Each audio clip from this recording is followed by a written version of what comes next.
1. It was almost December, and Jonas was beginning to be frightened. No, wrong word, Jonas thought. Frightened meant that deep, sickening feeling of something terrible about to happen. Frightened was the way he had felt a year ago when an unidentified aircraft had overflown the community twice. He had seen it both times. Squinting toward the sky, he had seen the sleek jet, almost a blur at its high speed, go past, and a second later heard the blast of the sound that followed. Then one more time, a moment later, from the opposite direction, the same plane. At first he had been only fascinated. He had never seen aircraft so close, for it was against the rules for pilots to fly over the community. Occasionally, when supplies were delivered by cargo planes to the landing field across the river, the children rode their bicycles to the riverbank and watched, intrigued, the unloading and then the takeoff directed to the west, always away from the community. But the aircraft a year ago had been different. It was not a squat, fat-bellied cargo plane, but a needle-nosed, single-pilot jet. Jonas, looking around anxiously, had seen others, adults as well as children, stop what they were doing and wait, confused, for an explanation of the frightening event. Then all of the citizens had been ordered to go into the nearest building and stay there immediately. But the rasping voice through the speakers had said, "Leave your bicycles where they are." Instantly, obediently, Jonas had dropped his bike on its side on the path behind his family's dwelling. He had run indoors and stayed there, alone. His parents were both at work, and his little sister Lily was at the child care center where she spent her after-school hours. Looking through the front window, he had seen no people, none of the busy afternoon crew of street cleaners, landscape workers, and food delivery people who usually populated the community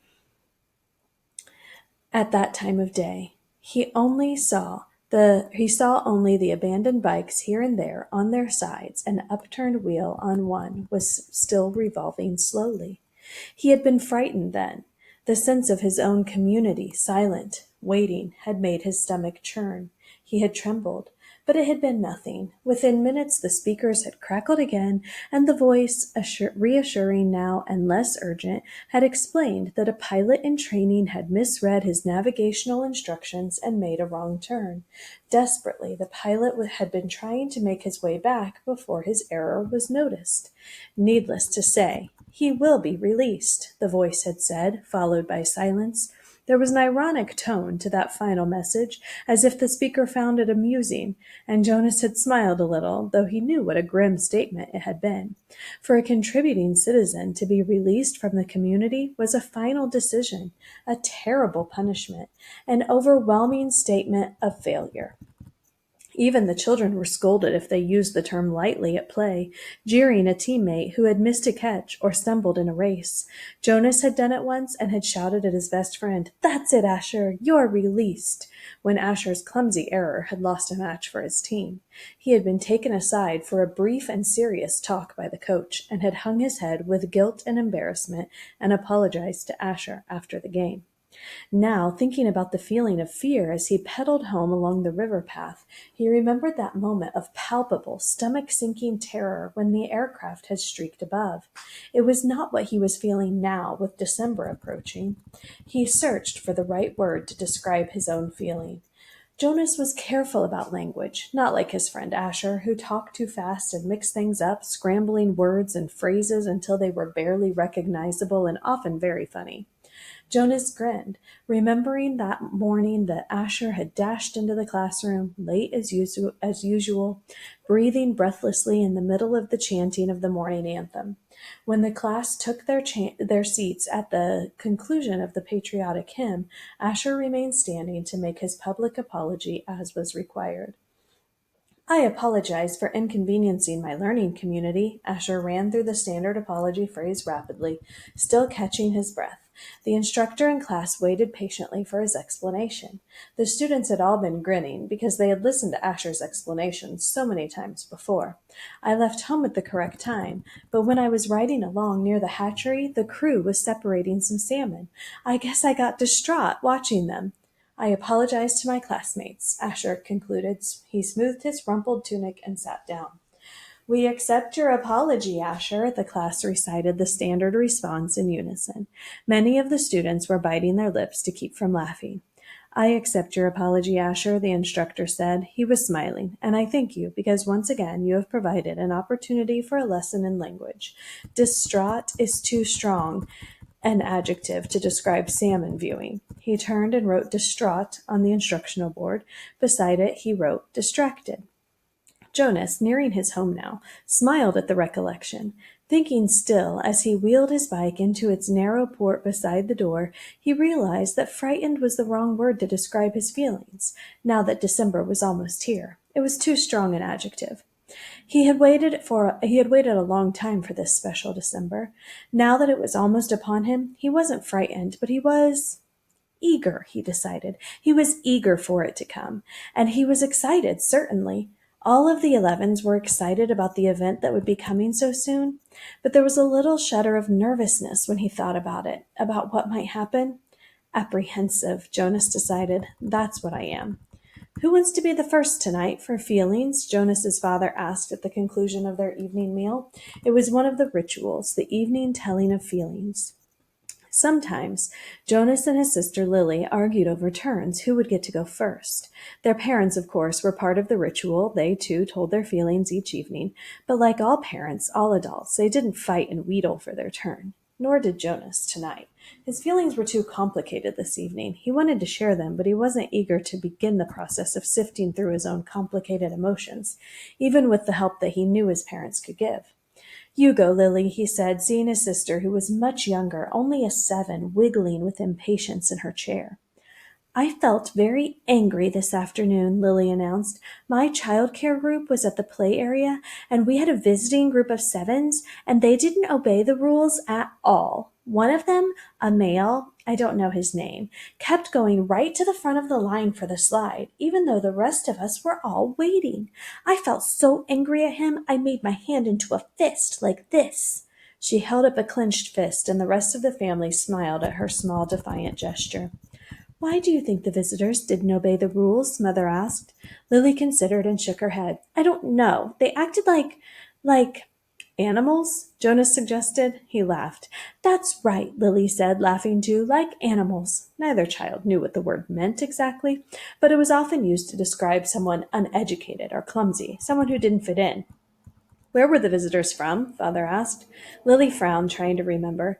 Our leader told us when he made the welcome speech, but I can't remember. I guess I wasn't paying attention. It was from another community. They had to leave very early, and they had their midday meal on the bus. Mother nodded. Do you think it's possible that their rules may be different, and so they simply didn't know what your play area rules were?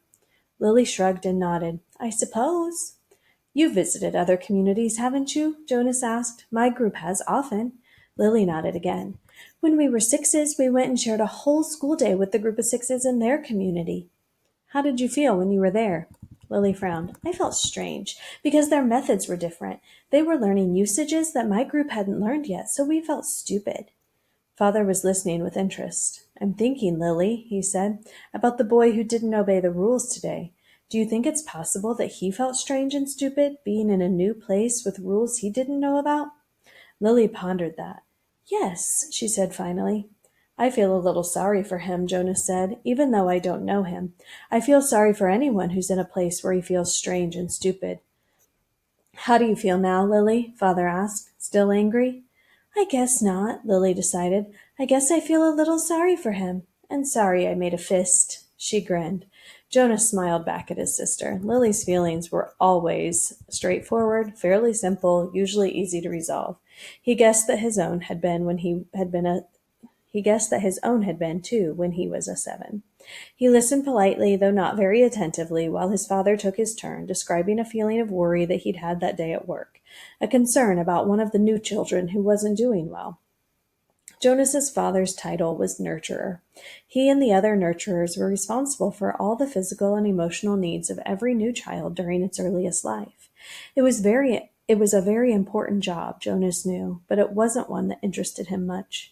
What gender is it? Lily asked. Male, Father said. He's a sweet little male with a lovely disposition, but he isn't growing as fast as he should, and he doesn't sleep soundly.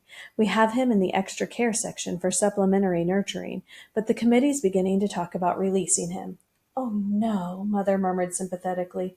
I know how sad that must make you feel. Jonas and Lily both nodded sympathetically as well.